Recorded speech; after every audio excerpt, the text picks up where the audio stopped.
is our. Can you hear me? Yes. Somebody say yes or no. Yes, Yes. Okay. Is Brad here? he is.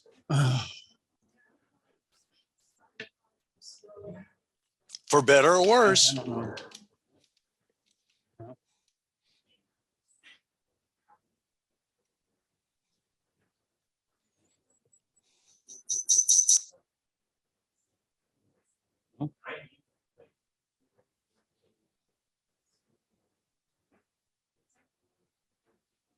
Oh, there he is.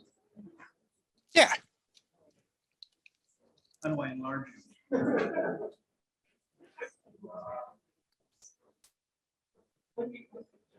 She pins the speaker, so don't worry about it. So when Brad starts to speak, she will pin him, so he will be on the screen. Okay.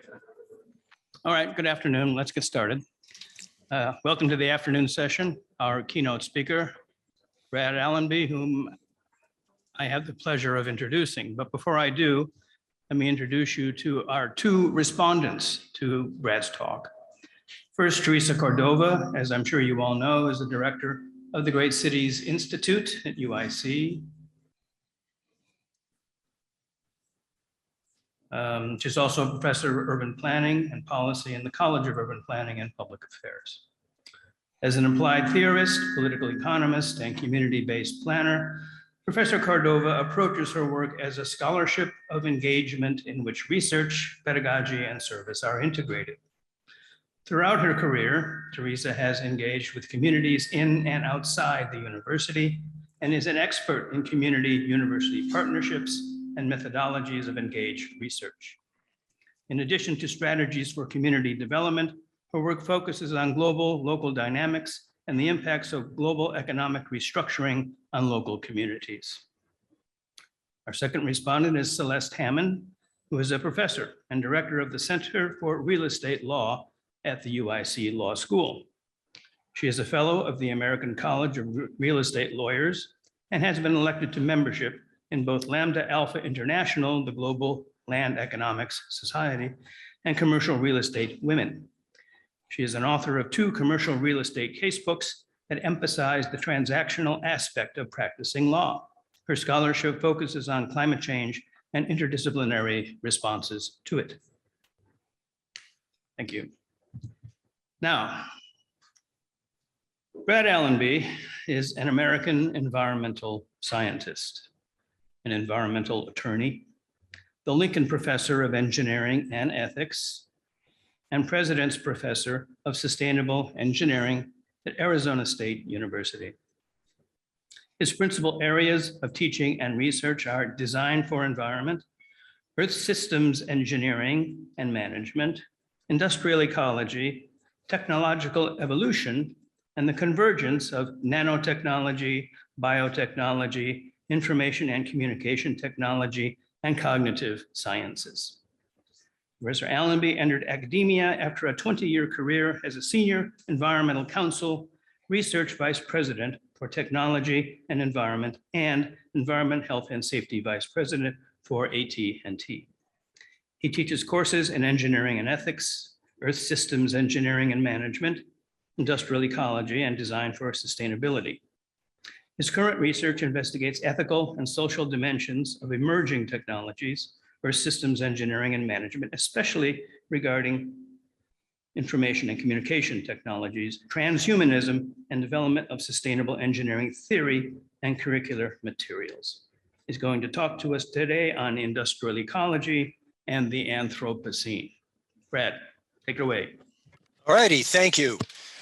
Good to be here, Tom. Good to be here, everybody. Can you all hear me? Okay.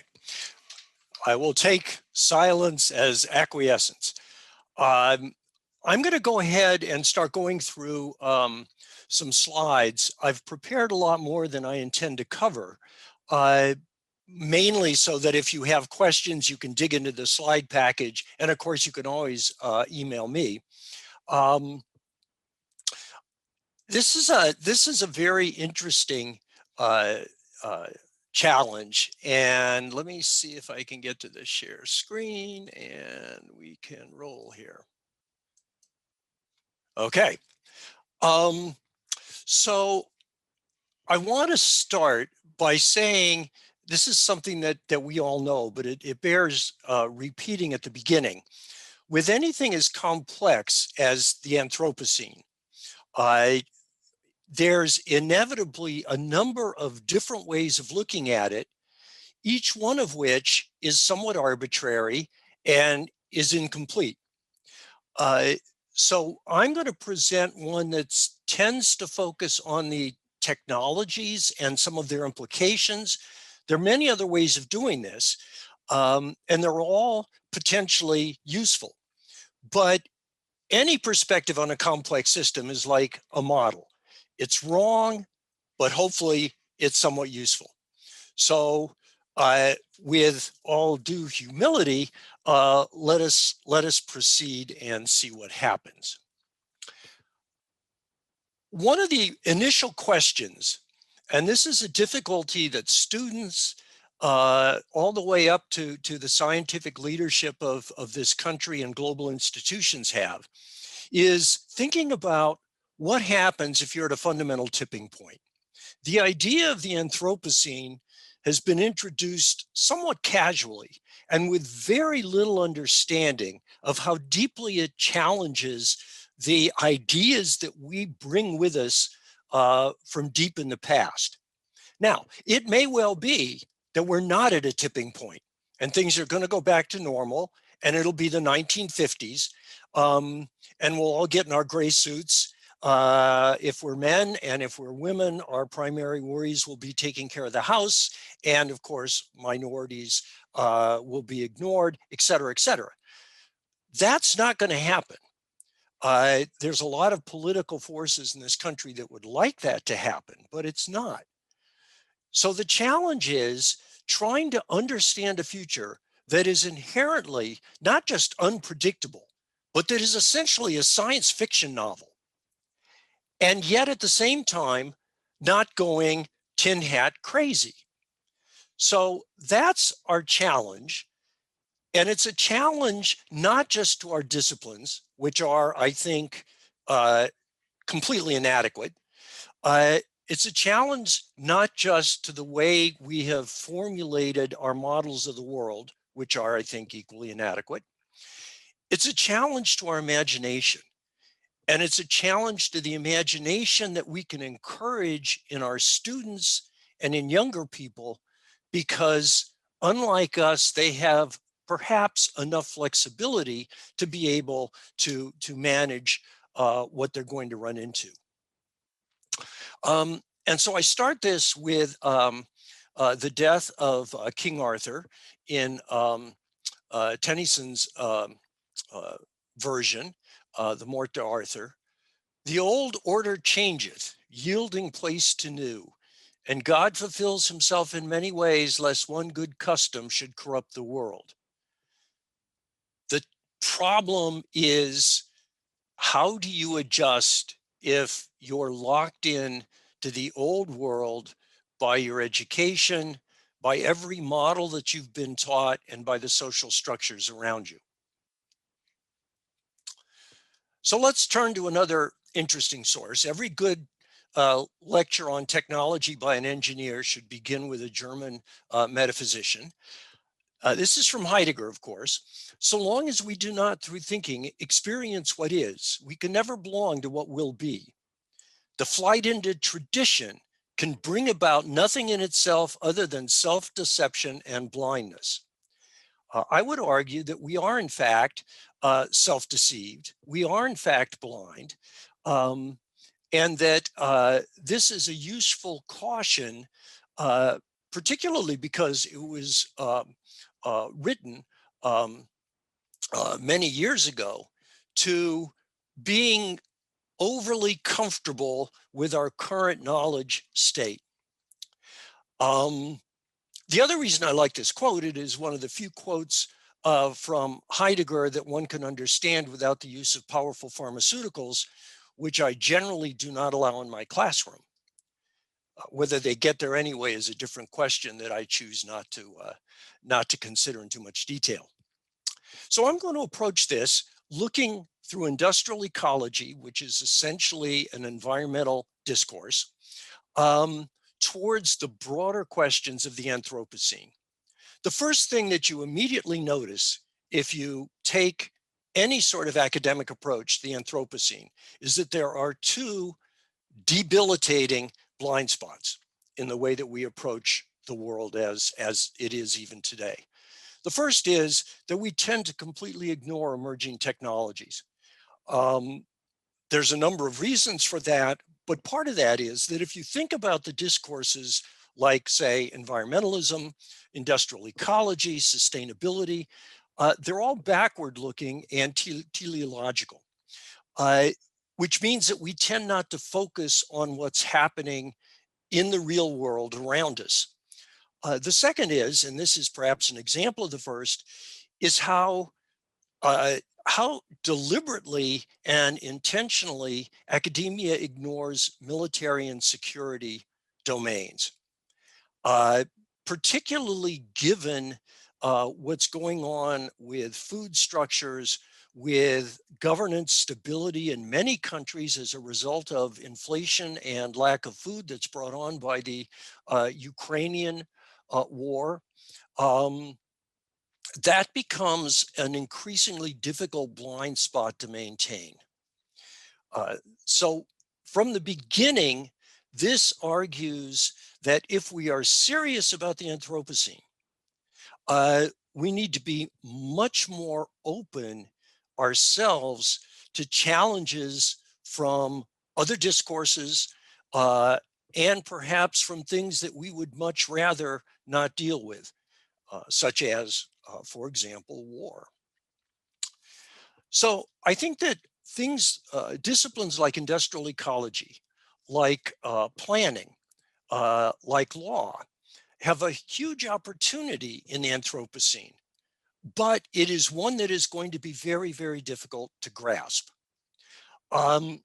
Taking industrial ecology as an example, it remains predominantly an environmental discourse, so it's non-systemic, it's somewhat tribal, and it has a very difficult time dealing with complex systems honestly. It relies on historical data. That automatically decouples it from technological change cycles. We can see this across the board in many other disciplines. Law, for example, law is necessarily a conservative discourse. It has to be, because one of the main purposes of law is to provide standards that one can rely on in one's behavior, in one's planning, which can be as simple as how do I buy a piece of property to as complex as how do I set up a trust that I want to go over several generations. The other thing that immediately jumps out if you look at industrial ecology is it seldom does any sort of comprehensive risk or impact prioritization. So I've heard a lot of people in our School of Sustainability who are frustrated because what they are taught seems to focus on the trivial in a world that seems to be burning all around them. So they're doing life cycle assessments of a bar of soap as governments from Peru to Africa, to Sri Lanka, to Burma are destabilizing because of the effects of the Ukrainian war and the inflation of food prices, which are difficult in the United States, perhaps, but which are absolutely problematic if you live in a poor country or if you are poor and very close to the edge to begin with. And this raises, I think, a question that all of the disciplines within which we are embedded need to think about, and that is, are we doing normal science within an obsolete paradigm, or are we capable of shifting paradigms? That is to say, going back to Kuhn, are we simply well, to be blunt, are we simply reorganizing deck chairs on the Titanic? And that would not be to say that any of what we are doing is inappropriate, because you need that normal science. You need the incremental work that occurs within our disciplines as we currently define them. The question, I think, is more, do we require two tracks? So for example, if Walmart wants to have its soap evaluated for sustainability, that's not a bad thing, and it should be done. I think the problem comes in thinking that that's all you have to do. And so I think the argument is not so much that what we're doing is wrong, it's that it is inadequate given the challenge we face. So I'm going to be talking a lot about technologies which will require scenarios, not predictions. And the reason I want to emphasize that is predictions imply that we know somehow what the future is going to look like. And we are very fond of predictions. Go to any discussion of sustainability looking into the future, and you'll find predictions. Go into any economics meeting and you'll find predictions. They're generally wrong. But fortunately for the people that make them, we all forget that they were made. And so there can be a never-ending industry of predictions. But I think scenarios are a better way to think about this. And scenarios benefit from being able to be much simpler and not pretending to have to be real. So I can say, for example, within 10 years, clean meat made in factories from cells harvested from live animals that are still alive is going to be 50% of the market in the United States. What does that mean? Now, I'm certainly not predicting that, but that's a way of thinking about what might be happening with emerging technologies. And there's a scale with scenarios. Some of the stuff is pure sci-fi. So a speculative scenario might be technological telepathy. Now, that's speculative, but having said that, of course, Elon Musk has a company that is dedicated to bringing technological telepathy to the market. And there is serious work going on in most of the major militaries around the world in technological telepathy, because a constant problem in military activities, as we've seen in Ukraine, is communication. A really good way to avoid those kinds of problems is to have people be able to communicate telepathically using chips in the brain. So there's a lot of research going on in chips in the brain. So it may be speculative, but it is not science fiction. Probable scenarios, de-extinctions. Most of you probably know that Frank Church at Harvard is heading up a company that has recently raised millions of dollars to bring woolly mammoths back to Siberia. The people who live in Siberia who have been contacted on this think it's a great idea. I suggested to Frank that he would be better off bringing back saber-toothed tigers because I think they're a lot cooler. And Frank said that he didn't have enough DNA to do that. I think he's just listening to his lawyers, because I think that bringing saber-toothed tigers back and putting them in Central Park, for example, might be really interesting.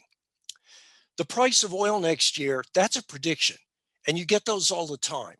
The problem is that if predictions worked well, everybody would be rich. You wouldn't be sitting here listening to me. I wouldn't be talking to you. We would all be Elon Musk trying to create technological telepathy, but we're not. And that's because predictions, even though they may deal with very specific and well-known issues like the price of oil, are almost always wrong. It's a complex system, and you've oversimplified it when you make a prediction. And then you have pilot scale stuff. So if, for example, I mentioned the clean factory produced meat, That technology is now commercial in the sense that there is a restaurant in Singapore that has been approved to sell factory produced meat. And there is a restaurant in Israel that is providing factory grown chicken as a test of the market. So there's a lot of investment in that, and that's a technology that's happening. So what I'm going to do from here is I'm going to jump into a couple of issues, and they're going to be more like case studies than systematic, because this is way too complex a space to try to be systematic. So I'm going to take these and discuss these cases to illustrate some of the complexities of the Anthropocene. But I want to make it clear that what is really complex about the Anthropocene is the kind of evolution we're talking about in all of these cases is happening across the entire frontier. The entire frontier of technology, the entire frontier of economics, of society, of law. And that's what makes this the Anthropocene. If this was just one or a few technologies, the railroad, for example, or steam, we would have dramatic changes in the economy and society, but we wouldn't have the Anthropocene. The fact that this is happening across the frontier is what makes this the Anthropocene. So I want to just touch on conflict because if you stand back and look at the world, one of the things, and compare it to what we study in, for example, industrial ecology, the Journal of Industrial Ecology, or Sustainability Science, another journal that I'm on the board of, so I see most of the articles that flow through there. We write a lot of articles about sustainability. None of them talk about the military and conflict sectors. I haven't seen one in either the Journal of Industrial Ecology or Sustainability Science to date. And yet you look at just the economic impact, and it's huge.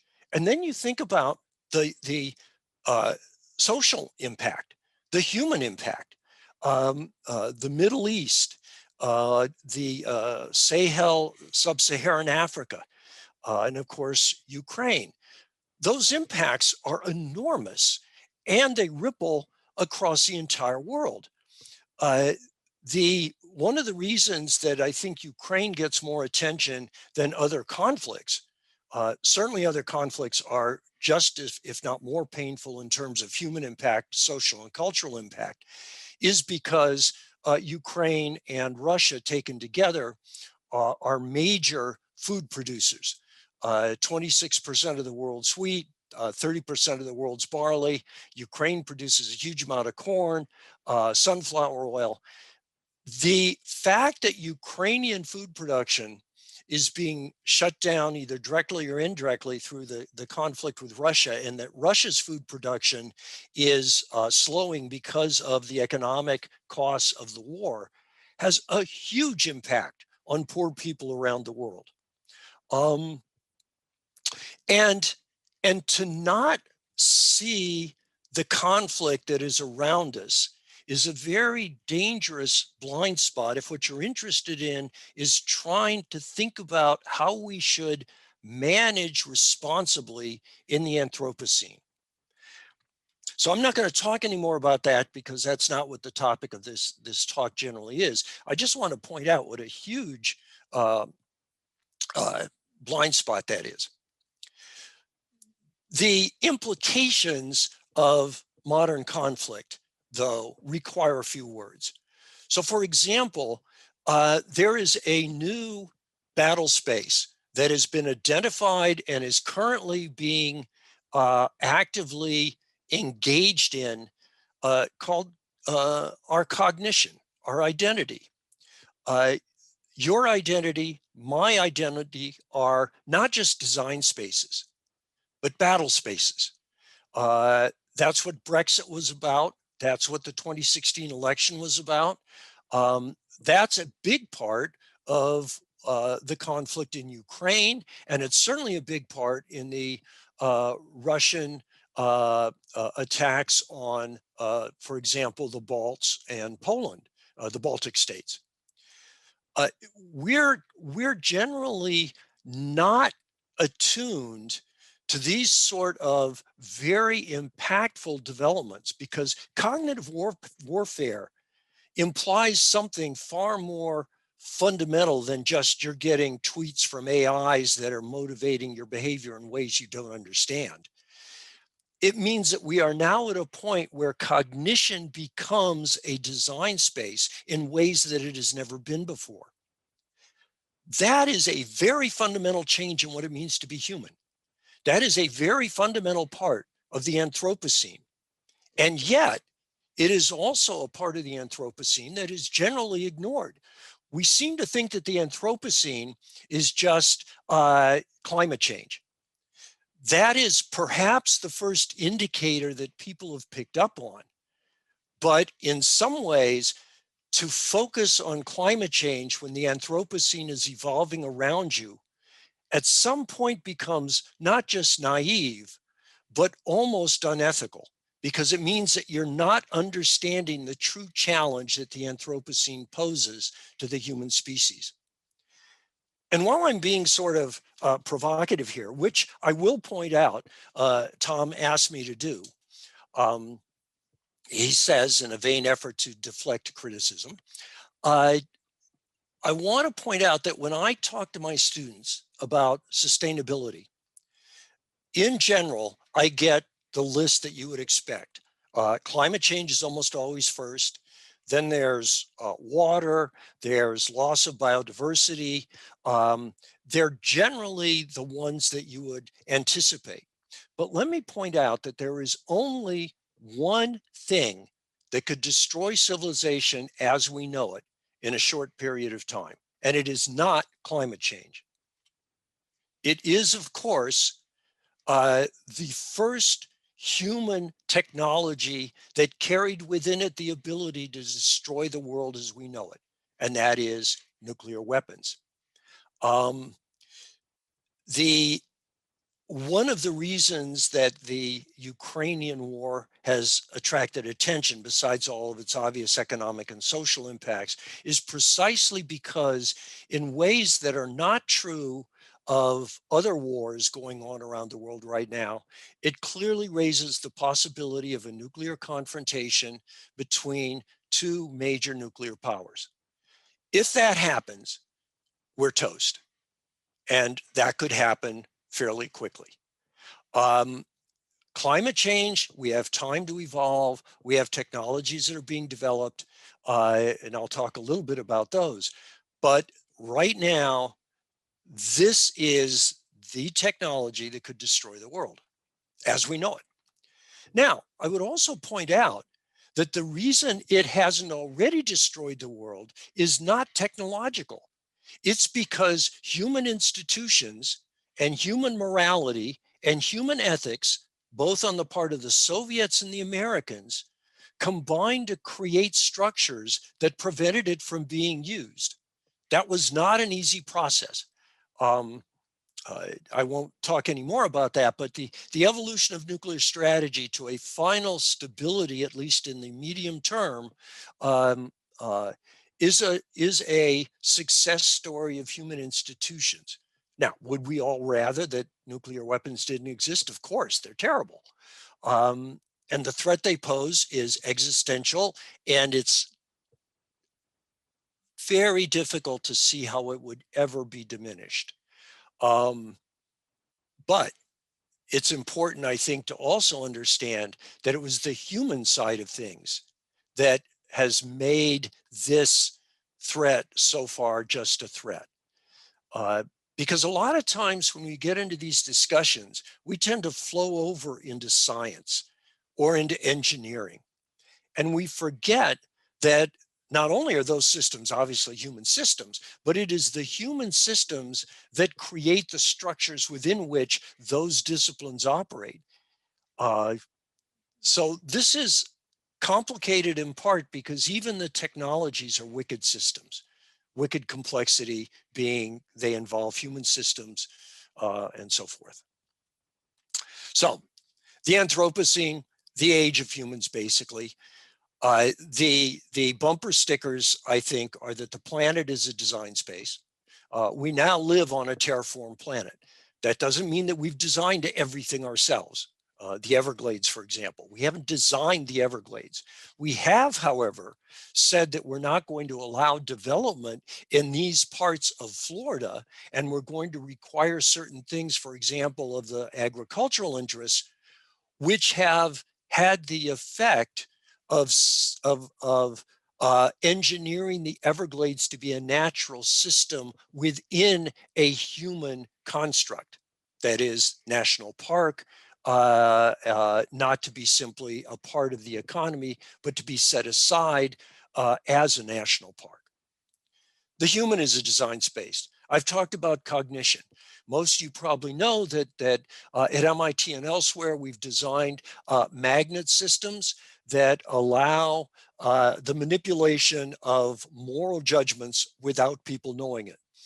You can configure magnets outside a person's head in such a way that they will think that attempted murder is not an ethical problem.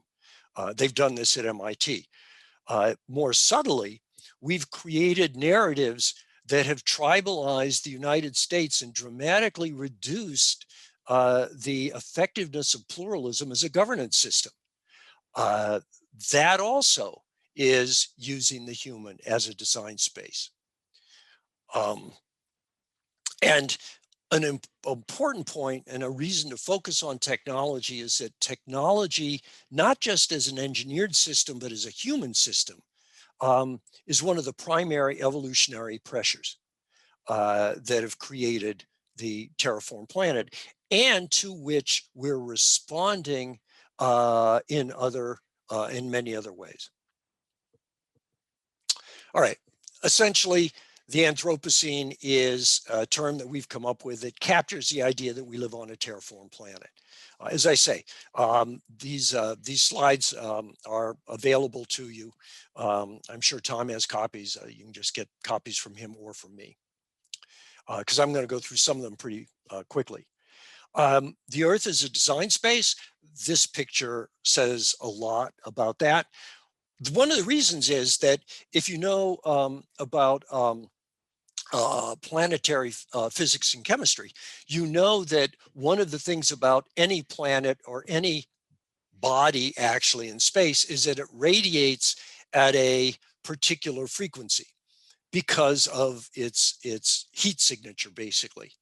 What we have done in our planet is we have changed the spectrum at which it radiates. So rather than just the heat signature of black body radiation from the Earth, we now have this kind of radiation. We send Gilligan's Island reruns out to the stars. We have a very different radiation signature, which is kind of interesting because it means we've changed one of the most fundamental things about a planet already. So some of the other things. Thinking about climate change, we are developing a whole suite of technologies that enable technological responses to climate change. They're very problematic in a lot of ways, but then so is climate change. One of the things that's interesting about them, though, is they raise a very different question. If you think about the basis of the Kyoto Agreement on climate, the UN agreement and framework, it's basically the Nancy Reagan approach to drugs. Just say no. Say no to fossil fuels, give them up, be a good person. It has worked just as well with climate change as it has with drugs, which is to say that every year since the UN protocol has been in effect, emissions have gone up, CO2 content in the atmosphere has gone up. We now have technologies that can suck CO2 directly from the atmosphere, not just trees, which are helpful, but the problem is the volume that you need to suck the CO2 from the atmosphere is simply unsustainable. You can't plant enough trees to suck the CO2 from the atmosphere. So you use technology to suck out the CO2, which is fine. It's expensive, but we know how to do it. But it raises a very different question, because it's no longer a question of just say no. It's a question of, what atmosphere do you want me to build for you? Do you want to go back to 280 parts per million, a CO2 equivalent, which is roughly where it was at the beginning of the Industrial Revolution? Well, I can do that for you. But remember that global cooling was the big concern in the 1970s. So if I take you back to 280 parts per million, we're liable to start moving towards an ice age. So maybe I can take you to 350 parts per million equivalent, which is where we were 10, 15 years ago. It was pretty reasonable, and we managed to get along with it. It could be a problem for low-lying areas, but we could do that. Or I can take you to 450. It's roughly where we are now, 450 parts per million. It's problematic in a number of ways, but I can take you to 450. The point is not that any of those choices are right. The point is we have a choice. And that's one thing that the climate change debate has avoided getting into, which is that the way that we design a planet is a choice. It's not simply trying to go back, because we can't do that. No complex system ever goes back to a previous state. They just don't. Which means that even if I take you back to 350 or 280 parts per million, it's going to be a very different world. I don't know how, but it's going to be very different. Which brings up another point about the Anthropocene. The idea that we can fix something, which is kind of the idea that we're trying to implement with climate change, that is incorrect. You don't fix anything. You work with the system, it changes, you respond. It is a constant dialogue with the system. You can't just fix a problem and walk away, because that's not the way complex systems work, which means that the Anthropocene requires an entirely new governance structure. Particularly in the West, we like to fix problems, but we can't do that. That's not the way this system works. Cognition is changing. Cognition is coming from techno-human networks rather than people.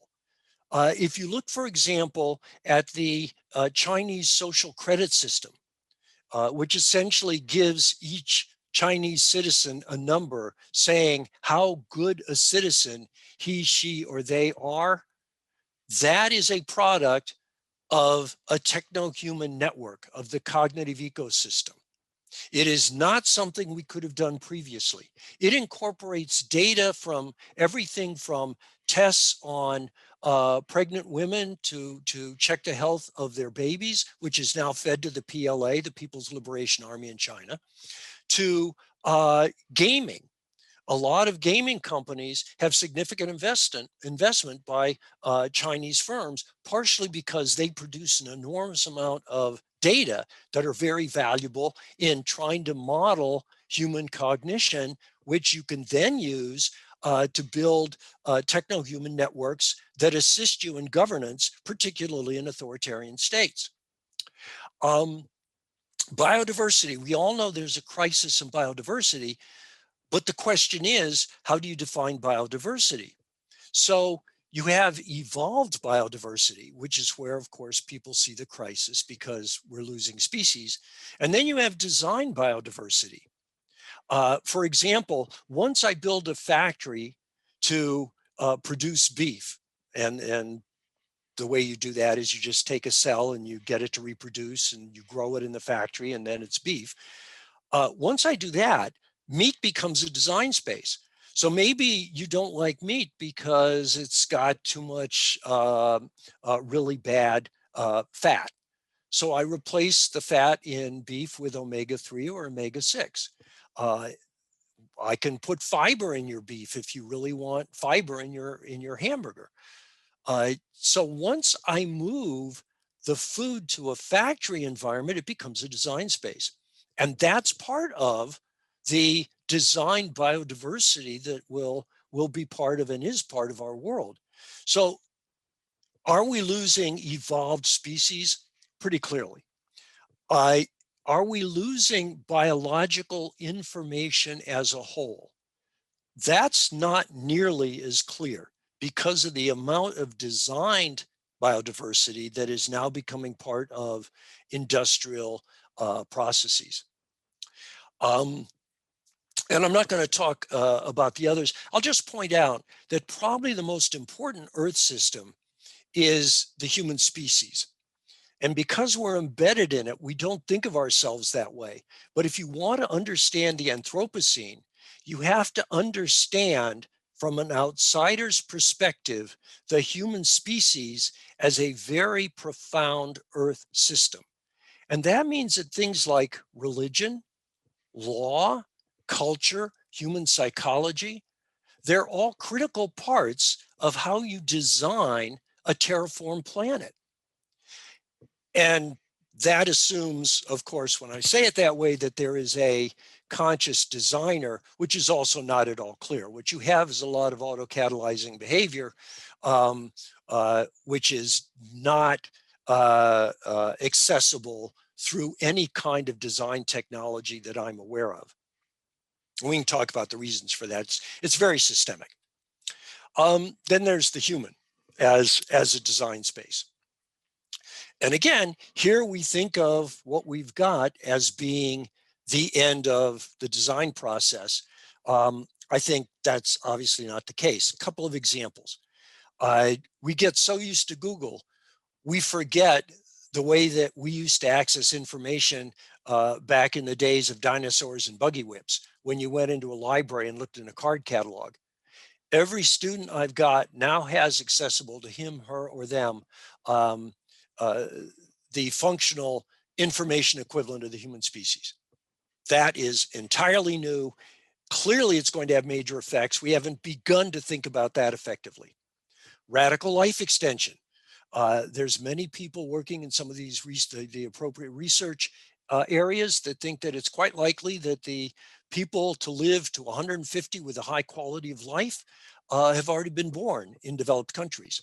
The FDA is testing metformin, type 2 diabetes drug, against a number of diseases that accompany aging. They've not yet gotten to the point of saying that aging is a disease state, which, if you look at the FDA enabling statute, gets into legal issues. But in part, that's because if the FDA confirms that a major goal of modern medicine is essentially effective immortality, then they're going to have a huge cultural and religious fight on their hands. And they have no desire to get into that set of issues. We've talked about artificial telepathy. It is being researched and there's private money going into it. Human psychology and identity is a design and battle space. If you want to see this, just look at Charlottesville during the white supremacy riots there, when the far right was jumping up and down saying Russia is our friend. Where did that come from? It came from a very effective program of implementing narratives to that specific group by the Russians over a period of years, which in fact designed their identity. Human component design. Most you probably know that we've designed, that mice are colorblind first, and that we've designed mice that can see colors. So we have designed mice that can see colors that no mouse ever saw before. The immediate response to my class when I say that is, I really would like to see in the infrared. Can you do it? And the answer is, yeah, we could probably work on it, but it would be highly unethical because the risks far outweigh any potential benefit unless you start thinking about military applications. And then the question is, would a warrior who could see in the infrared be safer and more effective? And if the answer is yes, then you have a different set of cost benefit to think about. Brain computer interfaces. I have a deal. We have an outfit called Biodesign here on campus. I have a deal with them that when they first integrate an F-35 into a human brain, I get to be the F-35. It turns out that the problem with that is that they require that I buy the F-35. So I think that's probably going to be a while. But it points to another set of issues. Brain chips are very definitely a reasonable scenario. I wouldn't predict that they're coming because I think it's more complex than some of the early work indicates, but it's a reasonable scenario. And then you get into some really interesting questions, right?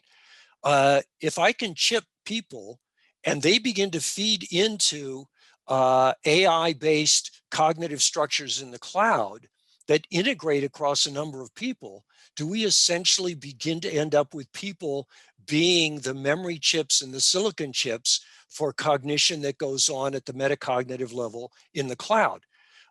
This again sounds like science fiction, but there's people that are working on it. And in fact, that is not dissimilar to the model that is being very heavily researched in both the Chinese and the American militaries. Memory design.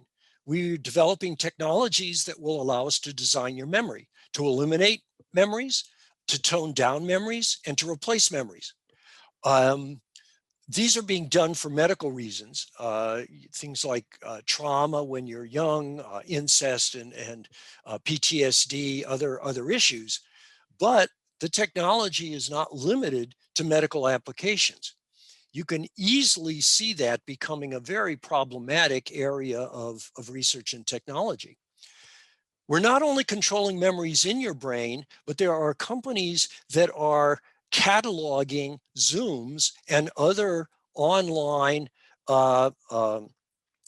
information resources, and they will change them based on what the owner of that particular data source would ask. So what that means is that your memory in terms of being on this call may be subject to Tom deciding he doesn't like what I say, for example, and changing what I say. And so that no longer exists. So memory at all levels is first becoming a network function, humans and machines and chips. And secondly, it's becoming itself a design space. And we've talked about factory food, fascinating area. So we've gone for about 50 minutes. Why don't I go for another 5 or 10, and then we'll get some response, hopefully without 4-letter words, but they may be appropriate, who knows? So I want to just talk about one of the main drivers of a lot of this change. I want to end with this, and that is that the information environment that we are now operating in is dramatically different than anything our evolutionary psychology, our capabilities are able to deal with. We are low bandwidth creatures in a high bandwidth world, and we're failing. If you think about it, our cultures, ourselves, our institutions are many things, but they're all information processing mechanisms. So if you see a fundamental shift in information, then you can expect you're going to see a fundamental shift, unpredictable, in virtually everything we rely on today to tell us what is going on with the world and to try to manage in an ethical and responsible way. So these are some fun quotes because I have no idea what they mean, and I don't think anybody else does either. 250 days of Google processing of web information is equivalent to all the words ever spoken by humanity. I really do not know how you measure all the words ever spoken by humanity, nor do I know how you measure 250 days of Google processing. But it is clear that directionally, that is absolutely on point. So for example, if you look at any kind of measurement of information, what you see is a dramatic overload. It begins about 1700, but that's when you begin the slow part of the S-curve. We have hit in recent years the rapid expansion of the S-curve. What that means is that all of us are operating in an information environment that none of us, nor our institutions, nor our cultures, were prepared for. So if you look at very broadly the governance structures that different information levels can support, what you find is that there are interesting observations. So verbal cultures tended to support at most a tribal structure. Now this could be pretty big, but there were limits to how much you can do without any sort of written language. The Incas, for example, had a form of information, external information storage in a series of knotted, in a pattern of knots that they would create on ropes and that could be carried to far places. Then you get the written word, and that supports the nation state. Broadcast culture and mass media still support a nation state kind of culture. But now you get social media, the internet culture, a massive amount of information. And what you essentially do is you overpower the rational facility of not just individuals, but of institutions and of states and cultures. So I'm not going to go too much into this, but what we're seeing evolve is essentially a cognitive ecosystem. The cognitive ecosystem contains the functional components of cognition distributed around the world in technologies, in people coupled to their technologies, and in the ever powerful networks that couple them together. Is 5G a cognitive system? No, but 5G enables more rapid, more powerful linkages between servers, individual information processing units, the Internet of Things, and you begin to evolve a cognitive structure. It's multi-scalar, it's distributed around the world. You can see it evolving, emerging systemic and behavioral capabilities. The Chinese social credit system, which I mentioned, you couldn't have that without a cognitive ecosystem. The Chinese, if they were smart, would be taking advantage of that. It's not clear that they're not making the same mistake the Americans are, and that is faced with the complexity of the cognitive ecosystem, they're using it, but they're falling back on governance models and patterns of thought that reflect past verities. In China's case, she is tending fairly strongly towards models that look a lot like Chinese dynastic structures. In the American case, faced with social media and the identity becoming a battle space in across the United States, what we end up with is people's proposing that antitrust is going to solve it, which is simply blinking reality. The easy thing to do, and this again is something my students always push for, is why don't we just stop this silly train, this runaway technological and social and cultural juggernaut that's hurting us all? And the answer to that is the powers driving it are very, very strong. So for example, lethal autonomous robots in the battle space, you know, little robots about 3-4 feet high that are empowered to identify a target, track a target, and kill it without any human intervention. That technology is problematic for a lot of people. There's movements at the UN and particularly in Europe to try to develop bans for those kinds of technologies. Why aren't they being banned? Well, the first thing is they've already been deployed. That technology exists on some US Navy vessels. That technology exists in the DMZ in Korea. And that technology exists in the battlefield in Ukraine because the Russians have indicated that there's no way they intend not to deploy those technologies. That kind of competition is very, very powerful. And it means it's going to be almost impossible to stop these technologies. So this, again, is a model to think about the cognitive ecosystem. What I want to do is I want to end with some of the effects. So if you know anything about behavioral economics, you know system one thinking is fast and automatic. Think of an emotional response. Uh, um, while system two thinking is slow, deliberate, it's applied rationality. What information overload does is push individuals into system one thinking because you have to, because you're overwhelmed with information. So where, again, I ask my students where they get their information. Almost none of them go to primary sources anymore. They get it from social media, they get it from their friends, and what they're getting is not facts.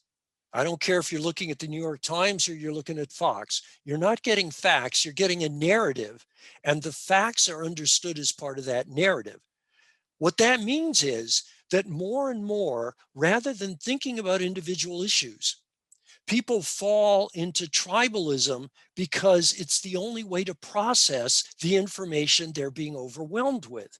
So you end up with American tribalism, not because people are inherently dumb or stupid or whatever, but because they've been forced into it. And because the narratives can be problematic, this becomes a very difficult trend. If it were simply, if it were reversible, then you would have one set of issues.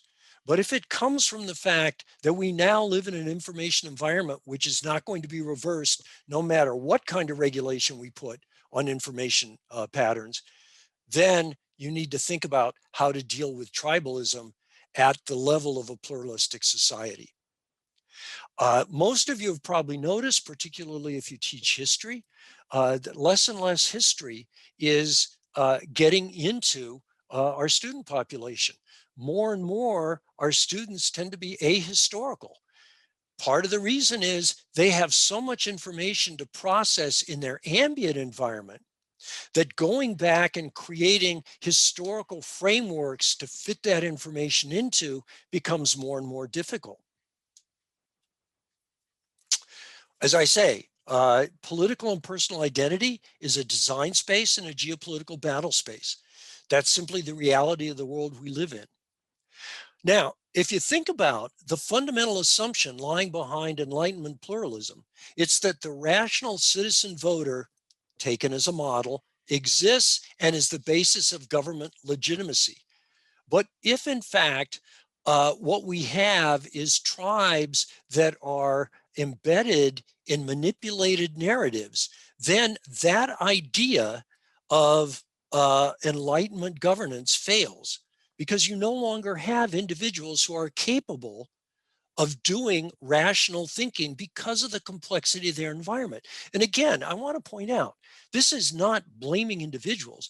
This is the cumulative result of the beginning of the Anthropocene. Free speech, I think, is a clear example. Free speech was intended and operational when you had slow and communication and information was generally sparse. Doesn't apply today. It was designed for a period when we didn't know a lot about how to manipulate people, certainly not with the sophistication that we can now. Simple things like um, uh, the biases that we find in decision-making processes in humans, confirmational bias, for example. If I give you a fact, quote unquote, and it agrees with what you already believe, you're liable to accept it. If I give you a fact that doesn't, you'll reject it, even if it's true, because to accept that fact doesn't mean just accepting that fact. It means that you're rejecting your identity. And people are very, very loath to do that. It was designed, think about free speech. It comes out of the Constitution, right? It's the First Amendment, and it's designed to control the national government. Well, that's great. But where does free speech come these days?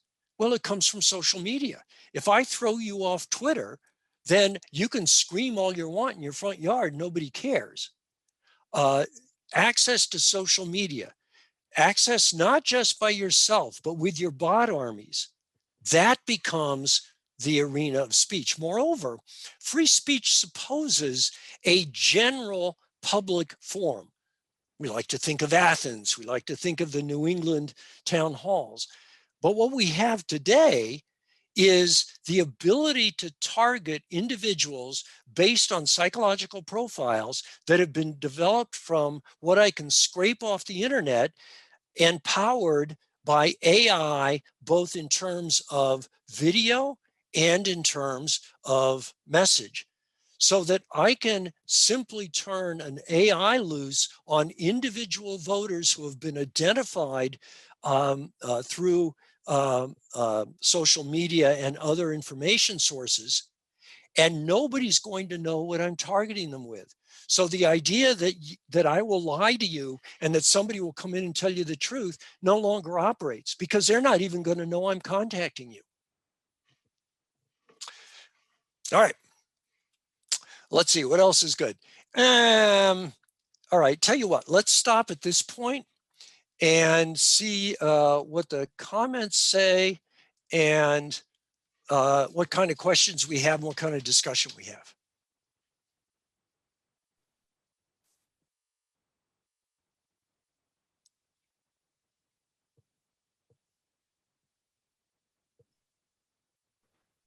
Hi, Brad. Hey, Tom. Are you through? Are you finished? Yeah, for now. I can always go back and talk Well, for we have two another hour. respondents to you. Yeah, there you go. So I think, Teresa, are you going to go first? Is that the plan? I yield the podium.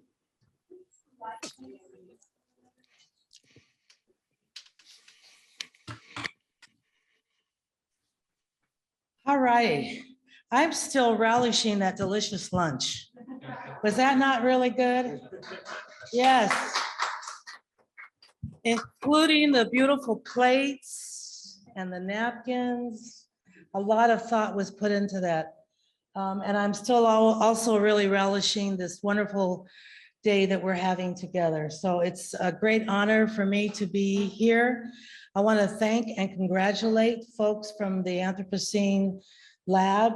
This is your launching event, right? And this is really fantastic. So I'm really, really honored and very, very excited for what is yet to come. And so with that, I'm going to comment on Professor Allenby's presentation and then do what I can to sort of bring it to our topic today, which is Artifact Earth, and how to then think about the connections that have been made throughout the day. And leave us then, at least my part of it, or set us up, because then Celeste is also going to speak, set us up for discussion that'll help be further fodder for the lab. Again, I'm just really thrilled for you all. I think this is a really very important endeavor. So one of the things I think is very important about Professor Allenby's presentation is, and I'm not going to focus on every aspect of what he talked about, but I'm going to focus on the cognitive ecosystem in particular, and make, again, that connection back to Artifact Earth. So one of the concepts I thought was very interesting and very important is this idea as humans as design space, right? And so it isn't a new notion that there's always been people in power who've used their mechanisms of power and ideology to try to control people in a way that obtains their compliance to those systems of power. That isn't new, right? We know, even if we just go back just recent history to post-World War II, the work of the Frankfurt School, the sort of folks that came out of Italy, Antonio Gramsci, Stuart Hall. I mean, there's a whole tradition of folks who've talked about the way in which ideology is a very important piece of trying to obtain that compliance. But I think this concept of humans as design is extremely important in the context of something else that Professor Allenby talks about, which is all the technology that now is available, and how the technology is not only resulting in certain types and intensity of this kind of manipulation, but the way in which it's really transforming our entire cognitive system. And I think that's a really important takeaway of what Professor Allenby has talked about. There was an article this month in Atlantic Magazine by Jonathan Haidt. I think that's how you pronounce his name. But he talks about the role also of social media and increasingly the role of artificial intelligence in creating these very, very persuasive messages and very believable messages of disinformation. And so I think the power of artificial intelligence, the power of these technologies to really shape our cognitive systems is really, really, really important. And I thank Professor Allenby for doing that. I think it's, again, it's also not new to talk about sort of discourse as an arena of struggle. You know, again, we can go back to other theorists, whether it's Foucault or some of these other ones that I mentioned and many others.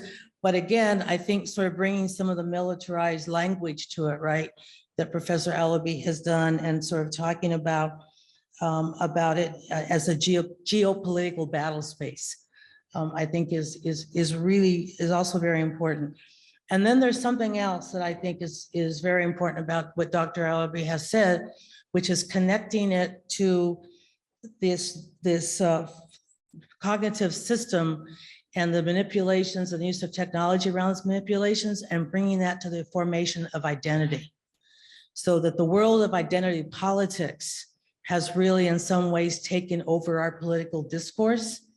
And so much of the cognitive system that he describes and the sophistication of that cognitive system is actually really affecting how people are identifying themselves and that shaping of their identities. And in that shaping of their identities, then we're also seeing this incredible fragmentation, which is also something that Jonathan Haidt talks about in his article in the Atlantic, right? So that we're increasingly fragmented, and through that increasing fragmentation, increasingly manipulatable, right? And so on.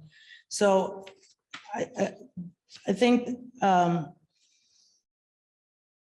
you know, I think the other something else that Dr. Allenby talks about are the issues around rationality, rational actors, and the sort of loss of rationality, and the idea that rational citizen voices as a basis for government legitimacy is an obsolete framing. And I think that was an additionally important point that he makes. And so so a lot of what was talked about this morning, even in I think it was Tom's presentation this morning, he talked about the value of science and we all know that science is so important in describing this period of the Anthropocene, but and our understanding of what's happening with it. But one of the things that this cognitive system through AI and through all these social media and all these other technologies is doing, is undermining our very sense of rationality, and rationality as a defining and guiding force for democracy, even, for example, let alone our connections to one another. So I have a lot more to say, but I think I want to make sure I've got another section I want to end with.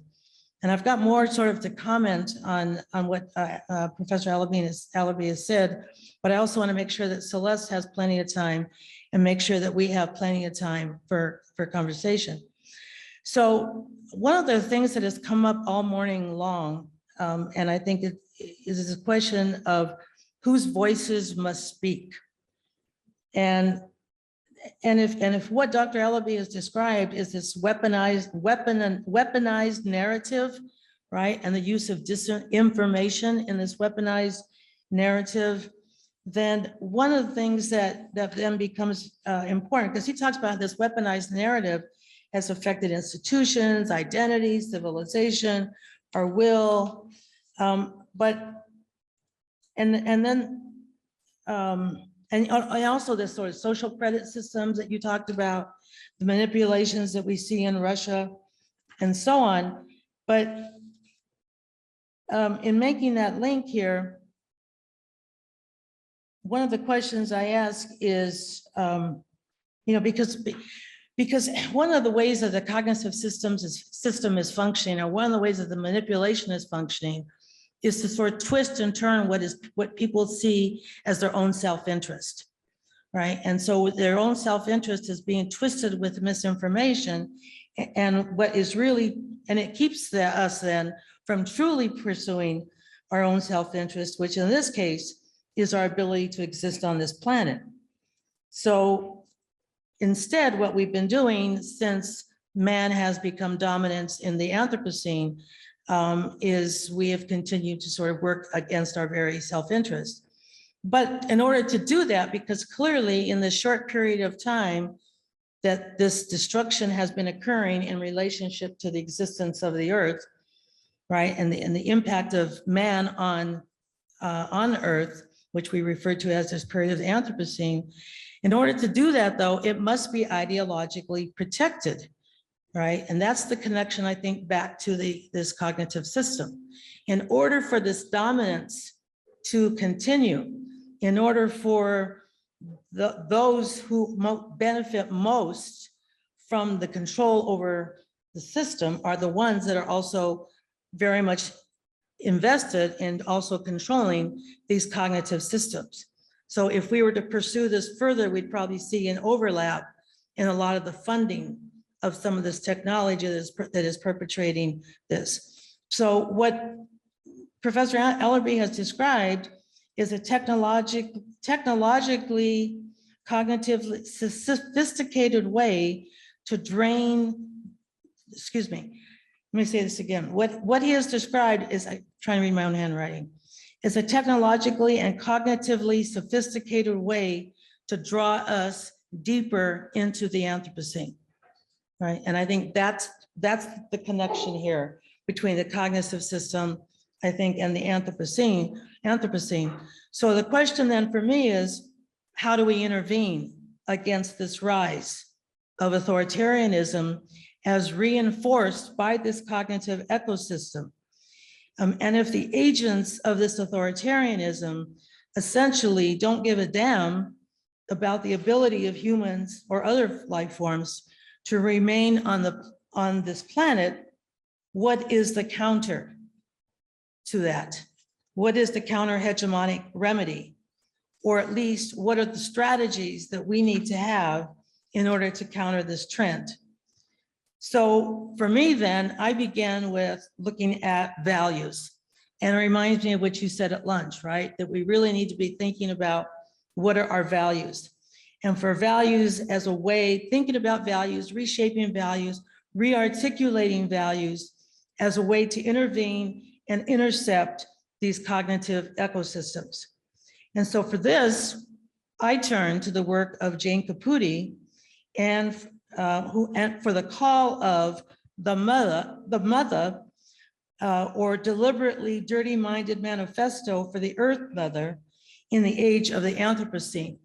So this is a book that I highly recommend, Oxford University Press. The author is Jane Caputi. And so in this, she describes the Anthropocene, right? It is, as I've mentioned, it's been dominated sort of, I purposely said man. So it's very male, very characterized by dominance, very characterized by destruction. Progress is measured in terms of gaining control over nature, and it's based in raping Mother Earth versus a natural Earth, which is more female. It's about coexistence, reciprocity, living harmoniously as part of nature, and it's a devotion to Mother Earth. And so, again, I said I was going to stop so that we can move on. But I think it's really important in terms of redefining these values to really call upon the mother. And she unpacks what she means by that and why she uses that concept. And she draws not just on indigenous knowledge, but indigenous female knowledge, right? And so while the one thing I didn't agree with Dr. Allenby on is this idea that somehow we should reject tradition. In fact, I think we have to go back to the tradition of embracing mother and the concept of the mother. And it's no coincidence that today we're between Mother's Day and Dia de las Madres as celebrated in Mexico. And I do believe that we should be celebrating Mother and Mother Earth. And if I may, do I have another minute or should I stop? Yes. So I want to actually read you Jane's words because Jane is so powerful. She talks about the psychopaths running and ruining the planet and denying attachment to Mother Nature Earth and separating us from land and each other. And how the forced separation from land and mother blocks contipotence, allowing oppressors to split, kill, destroy, and burn without compassion, fomenting stress, alienation, illness, trauma, hurt, grief, and premature death for their targets. At the same time, it encourages apathy, belief in one's own powerlessness, as well as denial and complicity. All of us, if we have not been doing so, need to face the utter terrestrial reality that humans be only because we are in ongoing relation to the mothering power. This is perhaps the most needful of knowledges in the Anthropocene. This knowing cannot be abstract, but must be felt with the heart and put into practice. Life is a gathering, a convocation, a ceremony of continually making life in concert with all being. Consider it then our most profound civic birthright and responsibility to recognize the larger Earth community of which we are a part, to share the common goods fairly, to treat all beings with respect, and to gather and vote for nature Earth, to gather and vote for the mother. All right, so with that, thank you. Pass it to you, Celeste.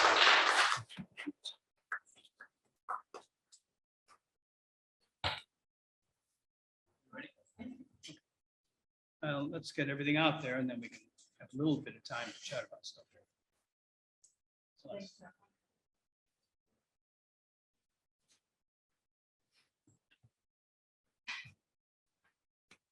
Hi, Brad. I'm glad you're with us, and it's fascinating to listen to your comments for a second time. And I appreciate Professor Cordova's provocative presentation. I'm delighted to be able to educate about some of the consequences about being part of the Anthropocene era. I'm really taking a more narrow focus here on infrastructure. And I appreciate that Professor Allenby thinks that this focus is still okay. So that you bear with me here. As I learned from my reading, including works by Professor Allenby, the definition of infrastructure has expanded. When I think infrastructure, I think sticks and bricks and roads.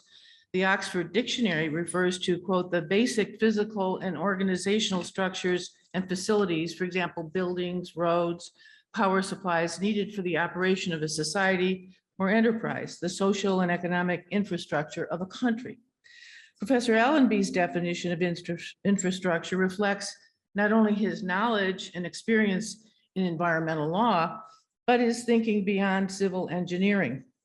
For him, existing institutions and mental models are obsolete, and the Anthropocene era faces far more challenges than we're able to admit. As one reviewer of his book, The Rightful Place of Science Infrastructure in the Anthropocene puts it, quote, it's time to come to grips with the reality that the complexity of infrastructure is exploding, emerging, and disruptive. Emerging technologies are accelerating. History is no longer a reliable guide to the future, and education on these issues is insufficient. Another book, Urban Infrastructure Reflections for 2100, which is by UIC's own Sybil Darable and Mikhail Shester, can be described as a series of science fiction short stories, essays, and poems. Climate change, sustainability, resilience, and technology are recurring themes in the reflections in that book. Written in 2020, it says it's impossible to predict how infrastructure will be in 2100. The goal of the book is not to make accurate descriptions of the future. Instead, it is to provide a dialogue and vision of what we could hope for or fear. Only time will tell on which side of the balance we end up leaning. Now, my work, I'm a real estate lawyer, not a civil engineer or a scientist, but I've tried to learn the basics about the environment, climate change, and sustainability. I'm a professor of law at the UIC School of Law and the director of the Center for Real Estate Law that prepares attorneys for practice in commercial real estate law. We have incorporated courses and programs in energy law, natural resources law, climate change law, which I teach, so that our JD students can even earn a certificate in sustainability. We hold major academic conferences, all on aspects of the commercial real estate industry. And for the kind of the past 13 years or so, we have focused more on the climate with programs on the science of climate change, water, too much, too little, fracking, preparing the transactional lawyer to advise clients within the context of sustainability, and maybe now within the context of the Anthropocene era. And one of our first conferences as UIC School of Law was in October 2020, where we provided a multidisciplinary conference called Cutting Through the Academic Silos to Advance Sustainability, with faculty from the law school, the business school, arts and sciences, College of Urban Planning, School of Public Health, and of course, engineering. The US Supreme Court ruled that corporations are to be treated as humans. A light in my head goes off. I am fascinated about the Anthropocene era as I begin to understand it the last few months, even more so. The human control, the human impact on the planet. If we accept as human the corporations that have taken over our organizational institutions, it becomes profoundly clear that we must pay attention to the activities of business to do anything in the Anthropocene era. And I've been thinking about how business models may need to change to allow business entities to consider goals other than merely profit, making profits, which haunts business corporations and has been approved by the courts. We have a thing called benefit corporations, which have been recognized in the United States since 2010 as a type of for-profit corporation that may consider goals other than profit. A benefit corporation may have diversity, equity, and inclusion as a goal, or sustainability as a goal, or both. And perhaps the benefit corporation model may be the model for the future. Or will other efforts to get business to join the response to the Anthropocene issues be enough? For example, we have taxing carbon, subsidies to climate migration. Now, it turns out that when you have government support for people to leave flood areas, they move 1.5 miles. That's probably not enough to do anything about the risk. And we have some new proposed Security and Exchange Commission's green disclosure laws. Maybe all that'll be enough. I don't see Professor Allenby agreeing that that would be enough, but it's one idea. But I thought I'd also talk about the limits of law to deal with climate change and the problems of infrastructure in the Anthropocene. I've been struck by the limitations of law. The concept of obduracy, rigidity and difficulty or resistance to change in core infrastructure systems also is applied to our legal institutions and the rule of law. Both infrastructure and law are founded on the idea of permanence, reliability, predictability, safety, efficiencies, and change difficulty, especially with respect to real property law. The fact that the industry affected as a market of a valuable asset class means that the law regarding ownership and alienability and transfer has always been thought to support a public policy of obduracy. Any change in the law should be very slow. Indeed, some of the basic precedents go back centuries to agrarian England before the Anthropocene era. The development of the original rule of law in the Anglo-US system used the opinion of appellate courts to announce rules and required society to follow the precedent of those appellate opinions. That was the main source of the law. However, development of law using a case law system is slow in responding to changes in the socioeconomic and technical systems because courts may only announce the rule in an actual dispute action, and it takes time for those disputes to wind their way through the litigation system of our courts. And on many important issues, an appellate court may defer accepting the appeal and/or may rule very narrowly, often on a technical procedural ground, and avoid the substantive issue that needs to be really considered.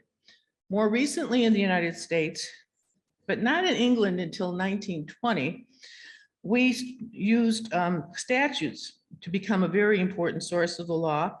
However, in the US, enacting a statute involves both houses of Congress and approval by the president.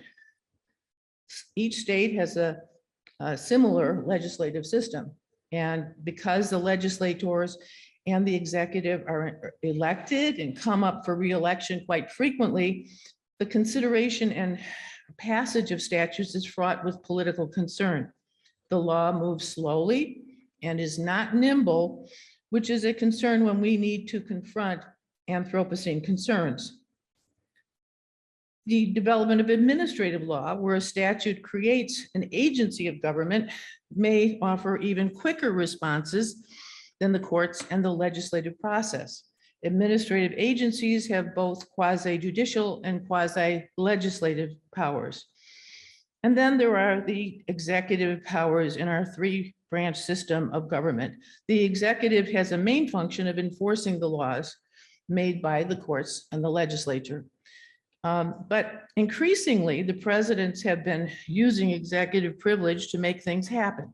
For example, within the past month, we need only see President Biden's restoration of stricter environment rules developed under the National Environmental Policy Act, required for approving new pipelines, highways, power plants, and other construction projects. The deleted regulations defined the cumulative impacts that a project would have in areas such as air and water quality, wildlife habitat, and climate change. The deletion by President Trump was made because those regulations, quote, needlessly hindered much needed infrastructure projects. In reinstating those regulations, President Biden's spokesperson expressed that restoring these basic community safeguards will provide regulatory certainty, reduce conflict, and help ensure that the products get built right the first time. But critics would argue that this bureaucracy delays much needed infrastructure changes.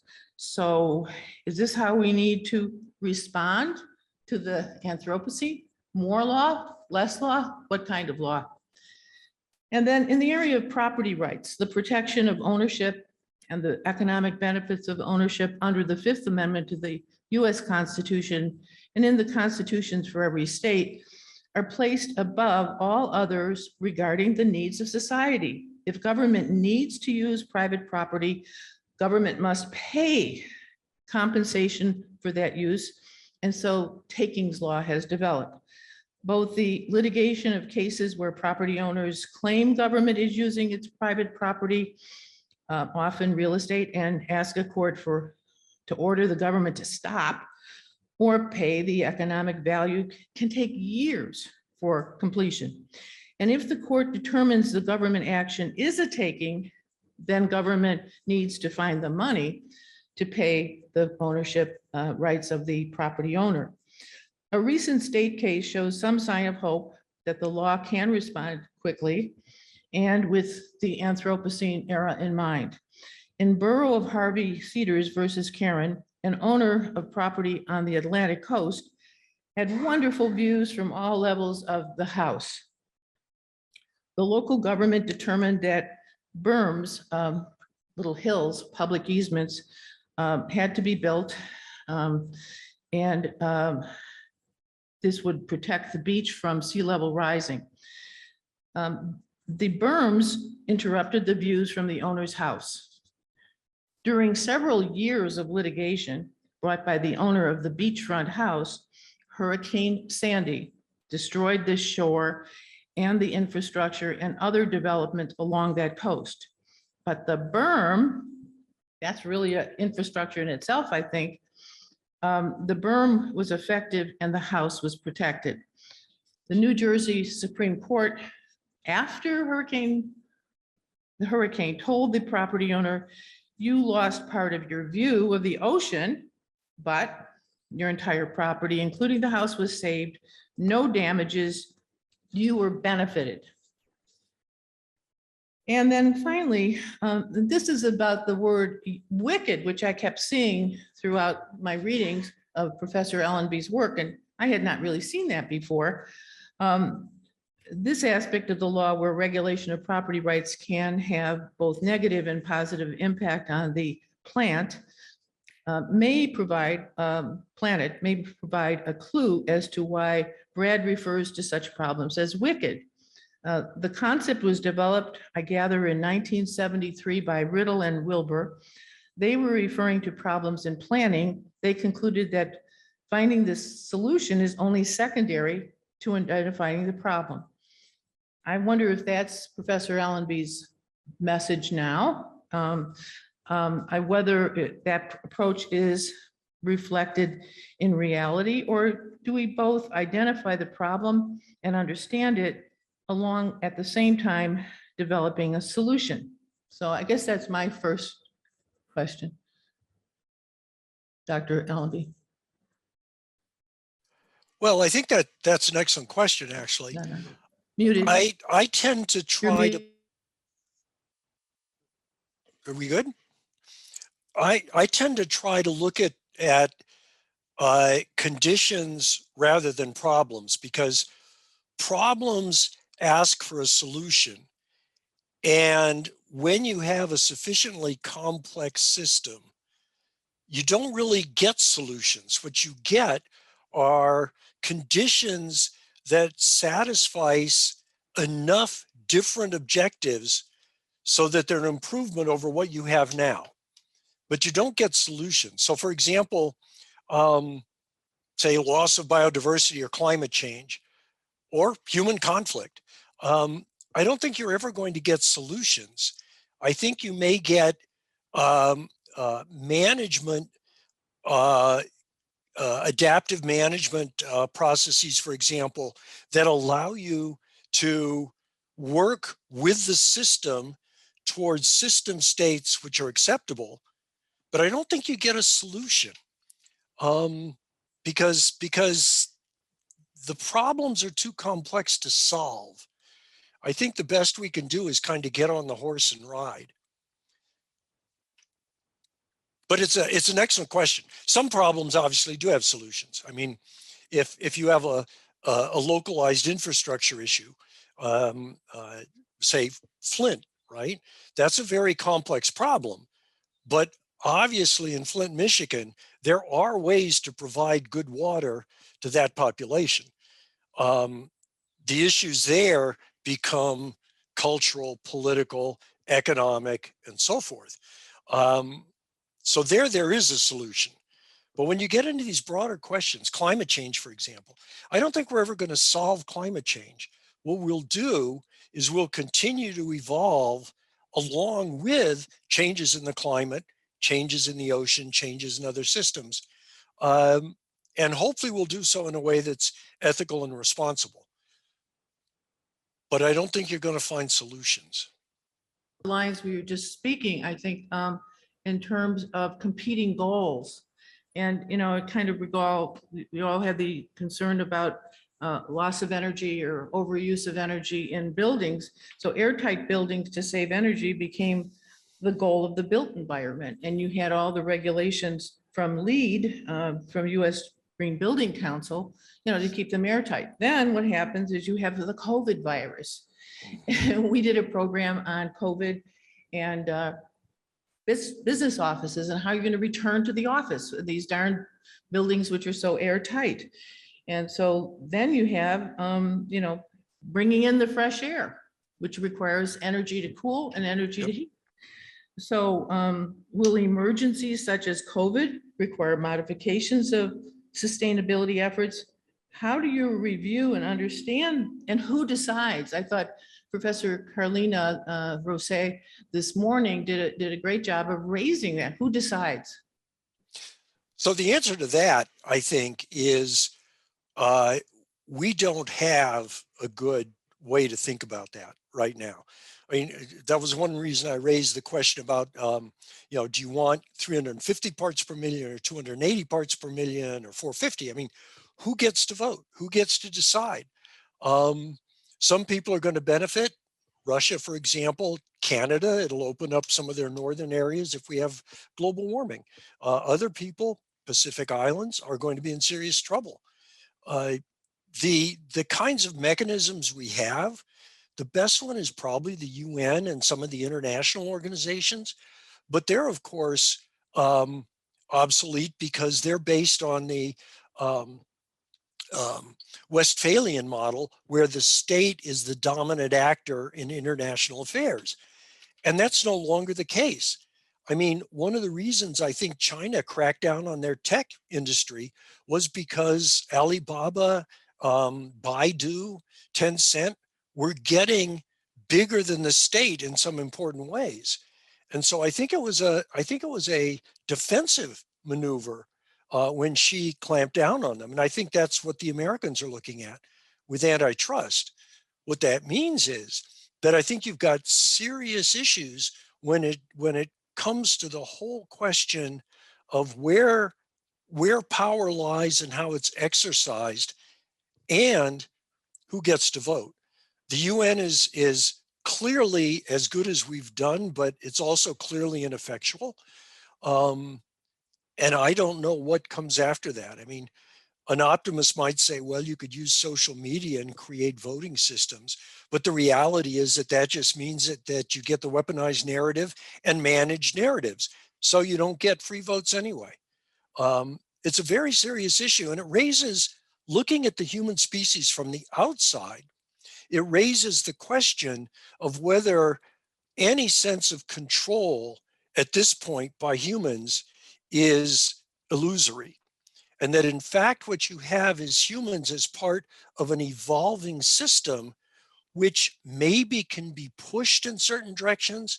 But the idea of control, I think, is a dangerous one, because whether you're an authoritarian or just interested in good governance, I think control is very, very problematic in a complex system.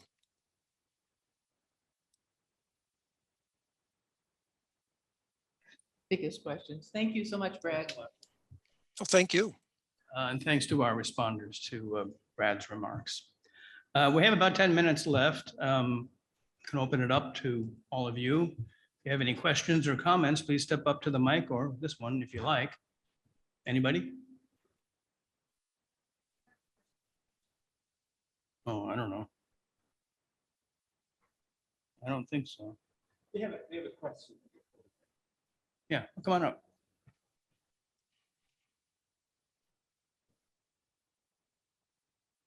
I had a question kind of pertaining to information overload. Idea of like triggering into S1 thinking.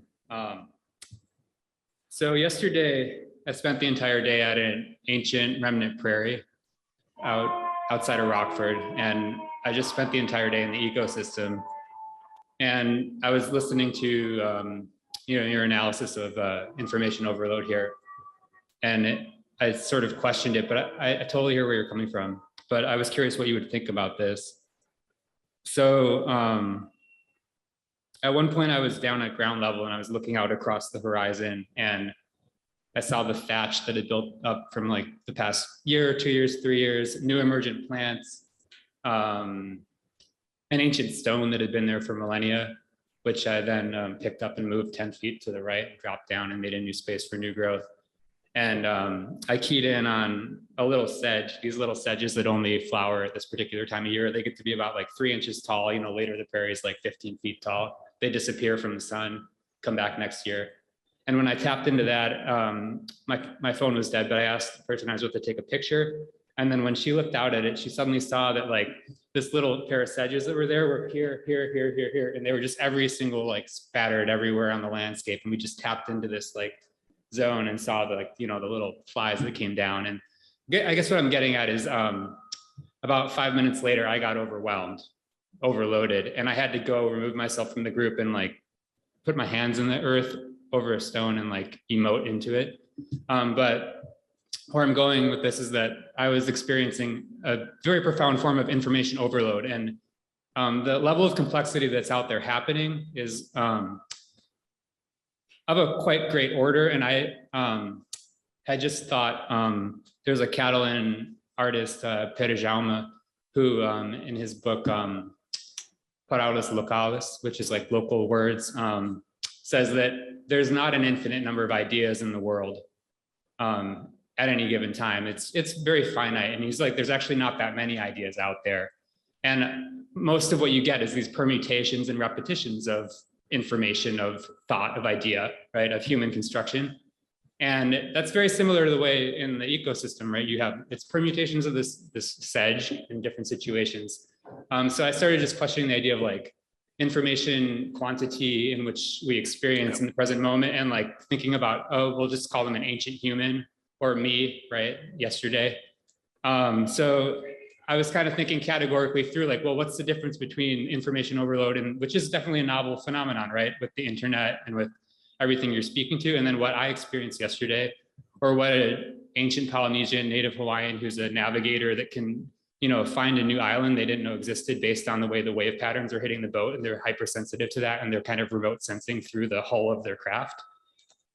So I was thinking like, well, what's categorically different about my experience yesterday versus what you're speaking to? And I'm curious what you would think, but also I came to this sort of like point of like, well, there's like a sort of FOMO effect, like fear of missing out, to the human crafted, to the artificial information, right, versus the natural information. And it's also like a socially constructed expectation, like, well, you all expect me to know about what was in the New York Times, because otherwise I'm adult, right? But I just spent my day out on the prairie, which I do very often. And like, am I, you know, subtracting myself from discourse and disempowering myself or whatever? And I was thinking about like what you were saying. Anyway, so there's that kind of aspect. And then I was thinking about like, well, FOMO, like, well, the one difference is that you're talking about human constructed information versus like a sort of natural or earth ordained information. So I started thinking about like agency. What is the relationship of agency of the information, of my construction of the information, in the same sense that on social media, when you repost things, like how many people actually write their own words on social media versus just pop, right, share, like that kind of. So there's a connection to agency. I was curious what you would say about that. And then the last little bit was, I was thinking about what you were saying about like discourse and controlling discourse, and how like what I did yesterday is a very disempowered act in a certain way. Like we think like, well, you know, like the overpower structures are going to go on, you know, they're going to keep like bulldozing ancient prairies like elsewhere, et cetera. But I just wanted to insert this thought into the discourse in the sense that like this exists and like this is a complex information overload. And then my last comment I wanted to make is I just wanted to give a piece of information, which is, so I was at a particular ancient prairie that's protected in Rockford, but I don't know if everyone is familiar and in the know in this room, but at the Rockford airport right now, in Rockford, there's an ancient prairie that's also the site of an ancient indigenous village that goes back for millennia. There have been mound works on there, including likely burial mounds that were documented from the 19th century that are no more, they've been destroyed. Extremely significant place, and that is currently being destroyed this summer I've been involved in an effort to stop this in the fall, but that's happening right now, and it's going to be replaced by Amazon Air facilities.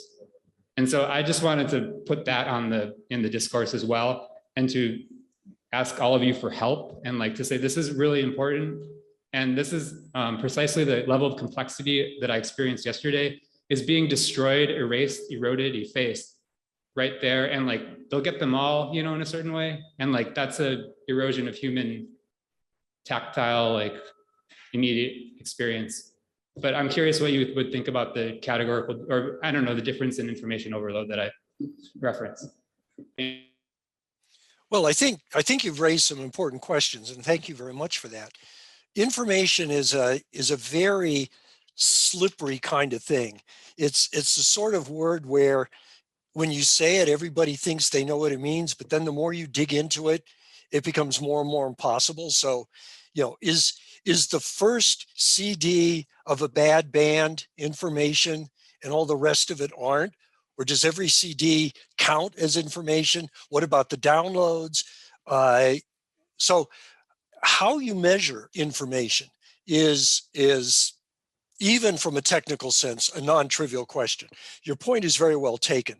I think that the question for me, sort of the change, the tipping point comes from behavioral economics when you go from enough information that you're still able to process it rationally, system 2, to too much information, so you revert to biases and or your tribal narrative, system 1. Because if you give me a problem and I'm in system 2, then I'll think about it, as you obviously have about your time in the prairie and about the airport. When I'm in system 1, I'm going to be constantly processing based on biases because I don't have enough time to be able to think about things. So in some sense, to me, that's where you begin to run into the limits of human psychology, when you push everything into a quick narrative or emotional or cognitive bias response. And the same is true of institutions and cultures. Those are excellent questions. Agency is a much harder question right now.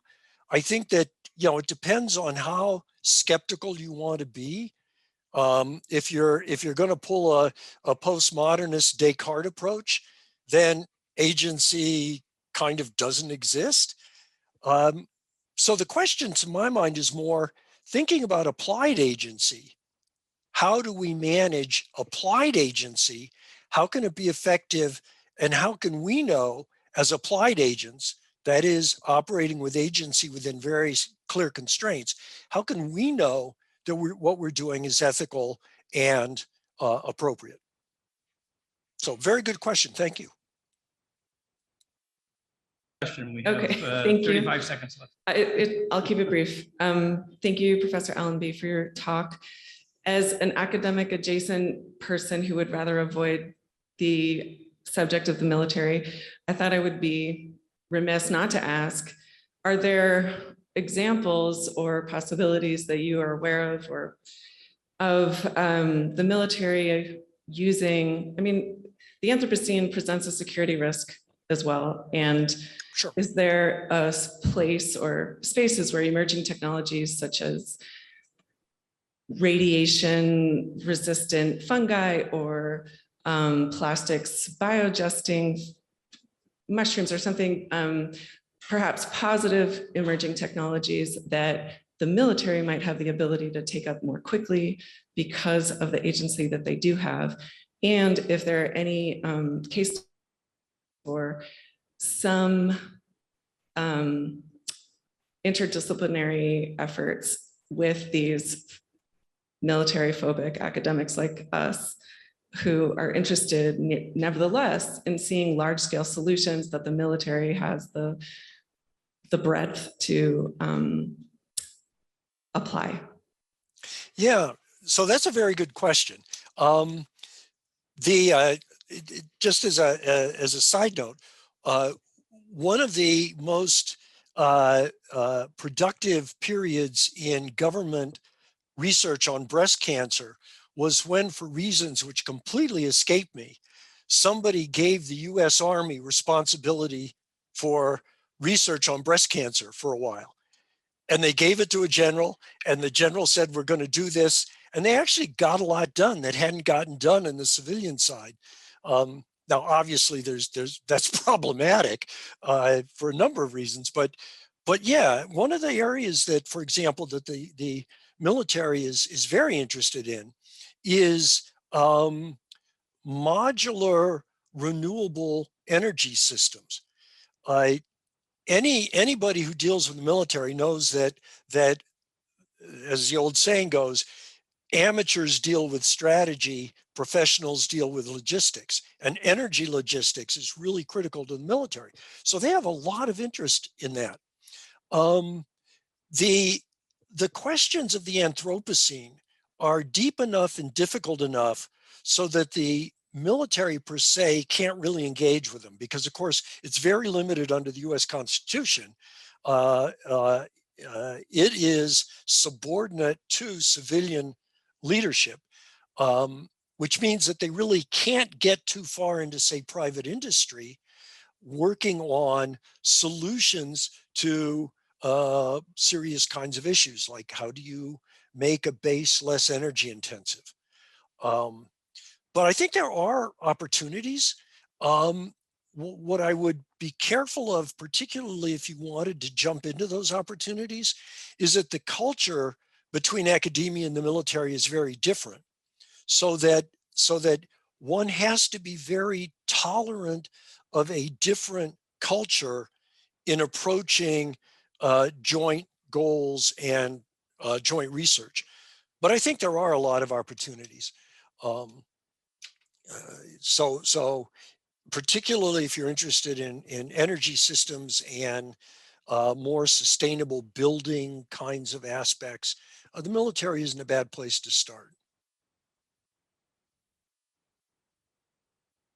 And if I can say a word, because I know we're coming up close to time, I appreciate both the commentaries. They were very good and very thoughtful. Yeah, including Professor Allenby.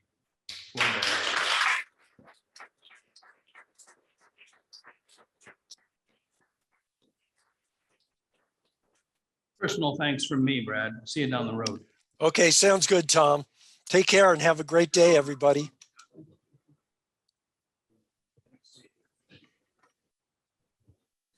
Thank you, everyone, for participating. I just want to, this is the end of the program here at Gallery 400. And thank you so much for being with us.